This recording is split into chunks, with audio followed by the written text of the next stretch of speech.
Hi guys, welcome back to my channel Manasa Manu. ఈ రోజు vlog వచ్చేసి పని పాట లేకుండా హాస్టల్లో ఖాళీగా ఉన్నప్పుడు ఉన్న ఐటమ్స్ తో సేమియా చేసుకోవడం ఎలా. ఇది మాకు టైం పాస్, మీకు ఎంటర్టైన్మెంట్. కుకింగ్ వ్లాగ్ లో ఎంటర్టైన్మెంట్ ఏంటి అనుకుంటున్నారా? ఎందుకంటే ఇది హాస్టల్లో చేసాం కాబట్టి. ఉన్న ఐటమ్స్ తో నానా తంటాలు పడుతూ లేని ఐటమ్స్ పక్కన రూమ్మేట్స్ దగ్గర తీసుకుంటూ హాస్టల్లో ఎవరి దగ్గర లేని ఐటమ్స్ పక్కన కొట్లో తీసుకొని స్టార్ట్ చేసామన్నమాట ఈ ప్రొసీజర్.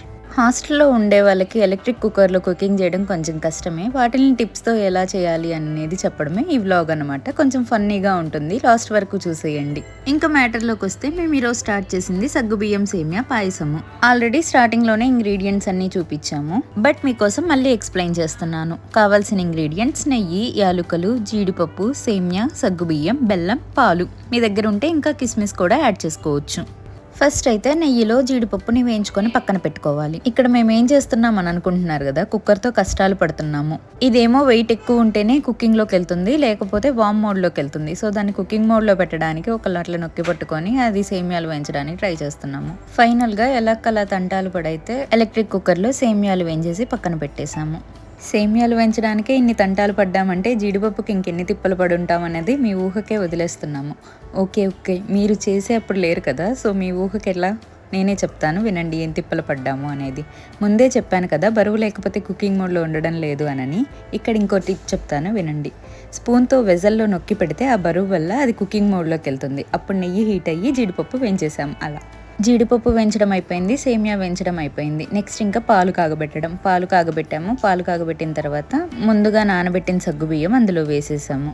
సగ్గుబియ్యం ఉడికే లోపల మీకు ఒక ఫన్నీ విషయం చెప్తాను, కుకింగ్ చేసేటప్పుడు జరిగింది, అదేంటో చూసేయండి. సగ్గుబియ్యం నానబెట్టేటప్పుడు కొన్ని ఎక్కువ సగ్గుబియ్యం తీసామన్నమాట.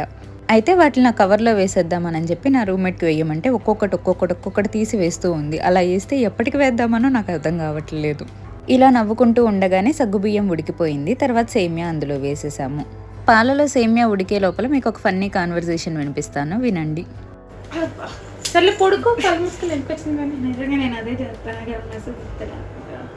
అది మ్యూట్లో పెట్టు ఫస్ట్. మ్యూట్లో పెట్టకూడదు. ఎవడు చెప్పాడు పెట్టకూడదు? పాస్వర్డ్ నోటిఫికేషన్స్ అని పెడుతున్నాయంటే రాత్రి ఇచ్చుకుంది, నన్ను అందరిని ఇచ్చుకుంది. ఇక్కడ యాక్చువల్ కాన్వర్జేషన్ ఏంటంటే, నా పక్క రూమ్మేట్ ల్యాప్టాప్ తీసుకొని మా రూమ్లోకి వచ్చిందనమాట. తను వర్క్ చేస్తుంటే ఇంకో రూమ్మేట్ సిస్టమ్ని మ్యూట్లో పెట్టేస్తుంది. తనేమో తిడుతుందనమాట, అది మ్యూట్లో పెట్టొద్దు, ఆల్రెడీ నా క్లాస్ స్పీకరు అని చెప్పి. మీకు గుర్తుండి ఉంటే స్టార్టింగ్లో నేను ఇంగ్రీడియంట్స్ చూపించేటప్పుడు యాలుకలు చూపించలేదు, ఎందుకంటే మా దగ్గర లేవు కాబట్టి. ఇప్పుడు ఎలా వచ్చాయి అని అనుకుంటున్నారా? కింద కిచెన్లో ఉంటే ఎత్తకొచ్చేసామన్నమాట. ఇంకా అలా ఉండగానే సేమియా ఉడికిపోయింది. ఇంకా స్వీట్ కావాలి కదా, అందుకని చెప్పి బెల్లం వేస్తున్నాము హెల్దీగా ఉండడానికి. అలా బెల్లం వేసేసి కొద్దిసేపు తిప్పంగానే బెల్లం కూడా కరిగిపోయింది.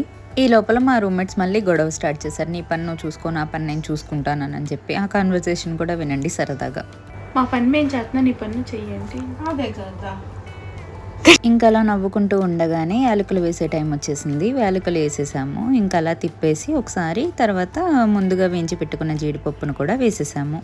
జీడిపప్పు వేసాక మొత్తం కలిసేలా ఒకసారి తిప్పేసుకొని ఇంకా స్విచ్ ఆఫ్ చేసుకోవడమే. ఇంకా వేడివేడిగా మంచి తీయగా సేమియా రెడీ అయిపోయినట్టే. ఆడతా పాడతా చేసిన స్వీట్ మాత్రం చాలా ఎమ్మీగా ఉంది, టేస్టీగా వచ్చింది. ఎందుకంటే ఇందులో ఒకళ్ళ చేతులు కాదు కదా, 3-4 చేతులు కలిసాయి, అందుకని చెప్పి అన్నమాట. అందరి ప్రేమలు కలిపి అంత స్వీట్గా వచ్చింది. ఫైనల్గా స్వీట్ అయితే రెడీ అయిపోయింది. ఇలాంటి funny conversations, funny cooking videos కావాలి అంటే లైక్ చేయండి, షేర్ చేయండి, సబ్స్క్రైబ్ చేయండి. Thanks for watching my videos.